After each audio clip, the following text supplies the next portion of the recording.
Hello, beautiful soul. Welcome back. Today, I want to talk about manifesting your divine union and your counterpart, and also looking at the higher level energetics of what it is you truly want to call in. So, this is something I have supported a lot of women with over the years. Apologies if you hear loud noises. There is a cat in here with me, and he's being a little bit curious right now. But this is something I've supported a lot of different women with over the years, and it's also been a huge part of my own process from going from unhealthy relationships to calling in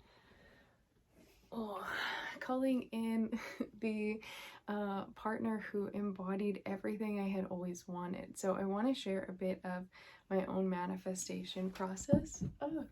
And everything that happened in order to make this a reality, okay? Because what I want you to understand from an energetic standpoint is that we're always attracting what we're a vibrational match for. So if you are holding on to past relationship patterns or past pain or wounding from father wounds or mother wounds in your childhood, then that is inside your energetic field or part of your energetic signature. So you may have noticed, and maybe this is not the case for you, but this is very common, where we end up attracting very similar experiences to our parents because the things that were normalized in our childhood and planted into the subconscious while it's forming in the first 7 years, that becomes a huge part of our energetic signature. It might not be your divine blueprint and the highest level of your soul and your essence and what you're here for, but the programming from your childhood has kind of placed this, almost like you're getting like a cloak placed upon you. So if you saw certain patterns or experiences in your parents or healthy or unhealthy relationship dynamics, these are things that are basically being put around you, wrapped around you like a cloak. And now as you go through your life, as you get older, that's going to be carrying with you and moving with you in your process.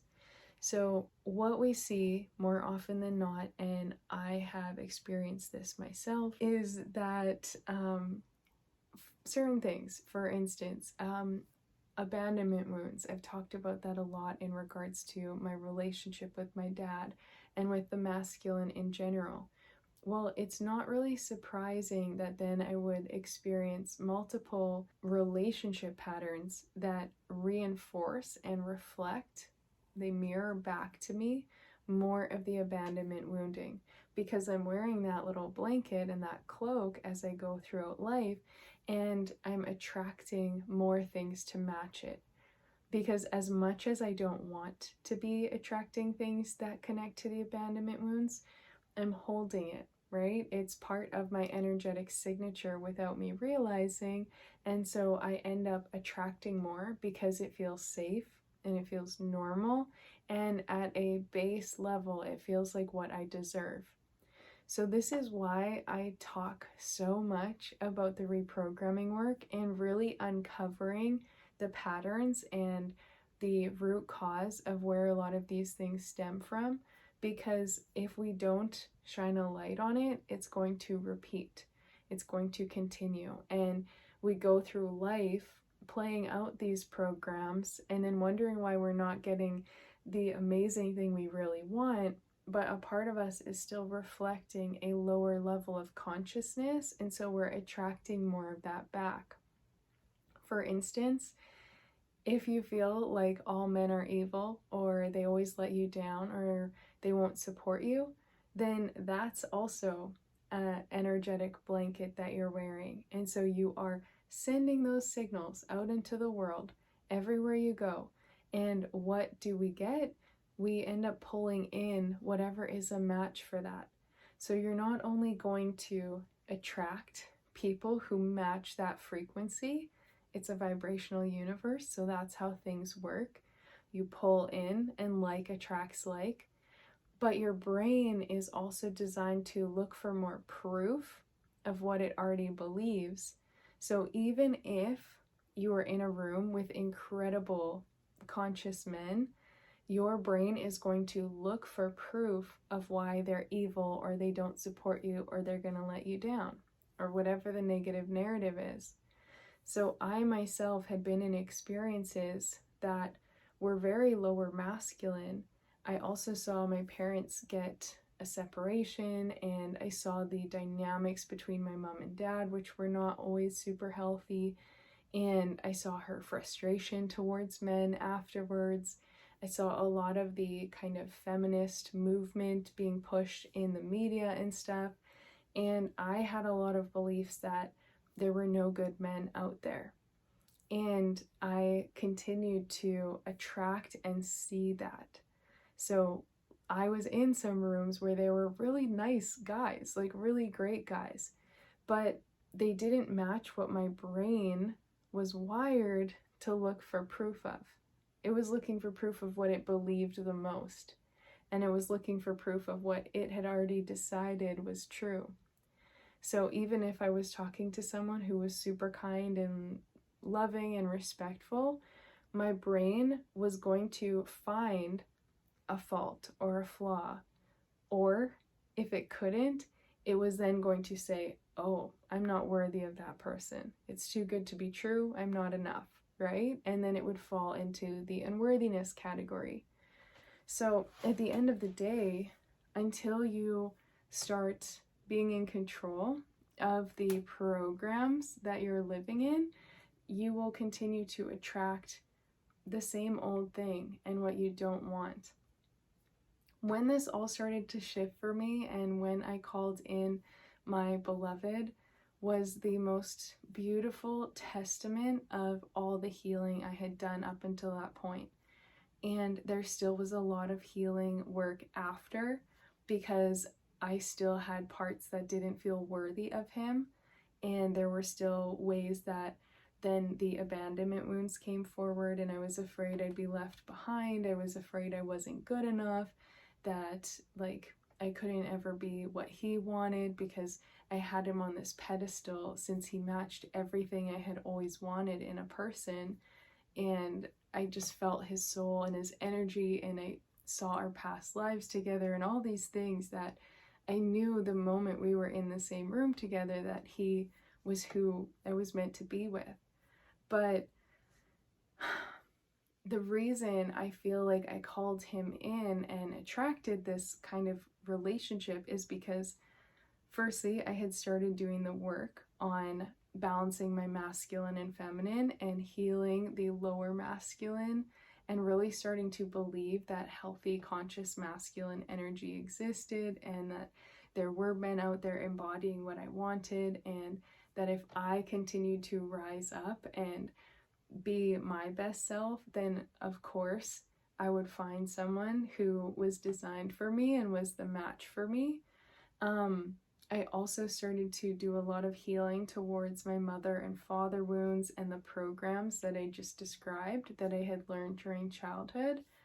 And one of the biggest things is that at that point I had taken a break from, I had never really dated anyway, and never been in a relationship to begin with, but I was like celibate for over 3 years, and I was really clear on my energetic boundaries and my standards of not being available and not being interested in someone unless it was my person. And I didn't want to disrespect myself or let myself down by being with someone who wasn't going to treat me well. So I had done all this work. My energetic field was getting stronger and stronger. I was getting more clear in who I was and what I wanted in a partnership, what I wanted moving forward. But I also took all stress and all focus of it away. So I wasn't sitting every day thinking about, when am I going to find my partner? What's going to happen? How's this going to work out? I wasn't in a kind of pain or a lack or a separation consciousness.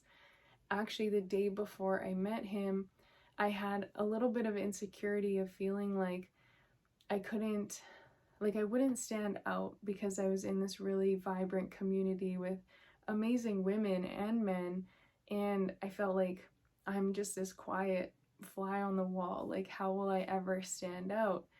And I had to work through that and realize like who I am is going to be magnetic to the right person. They're going to see and appreciate it.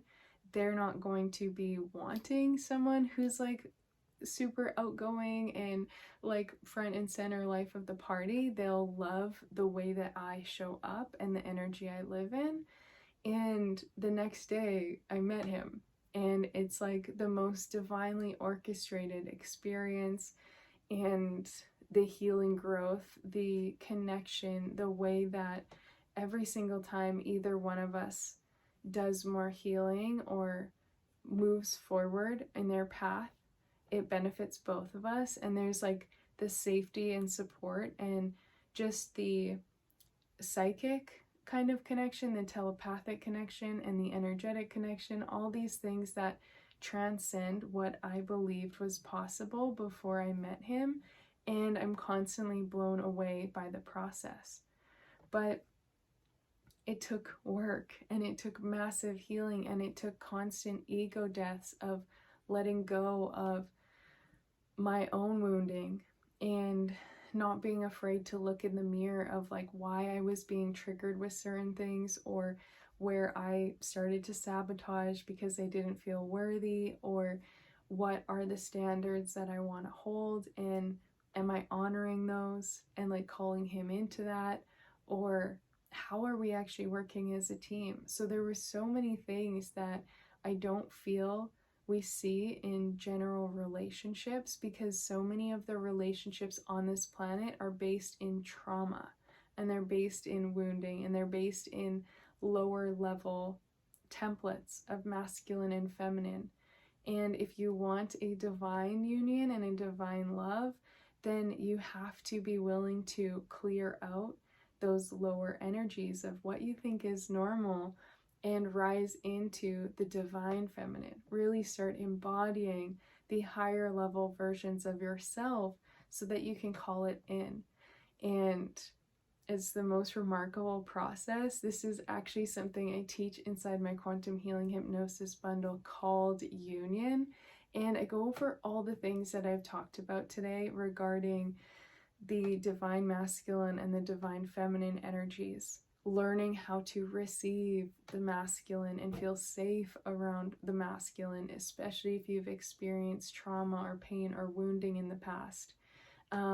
Womb healing and activating higher levels of your architecture so that you can be magnetic and step into your goddess embodiment and really just be in the divine feminine energy, be in the fullness of who you are and what you were created to be, so that you can be the vibrational match and attract in exactly who was designed for you.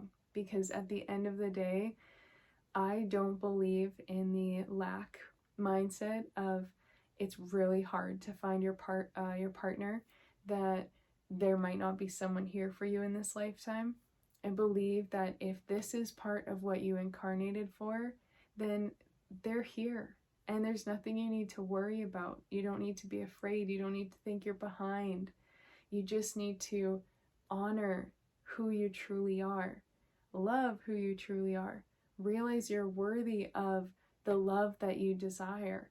And do that work every single day, because the Creator is supporting you in all that you're here for and wants to gift you this incredible love story. But it's up to you to not let the old programming keep you in pain or hold you back. And that's why healing things that are in our energetic body and becoming the vibrational match, and then reprogramming any of those beliefs through the power of hypnosis, allowing you to program in how you see yourself, how you think about yourself, what you believe is possible in a partner, what you believe you deserve. As you create those new beliefs for yourself, then you create an entirely new reality. And just like I called him in what felt like the most incredibly magical and easy alignment, that can be the same for you when you do this. So I've linked the link I've dropped the link down below for Union if you want to jump inside. I would love to support you and share all these tools and hypnosis activations that have helped me, as well as hundreds of other women that I've worked with over the years, and really allow you to step into your power and call in the love that you desire. So the link is down below to jump inside. I'm sending you so much love, and I'm so excited for your beautiful love story as well. And I will talk to you again soon.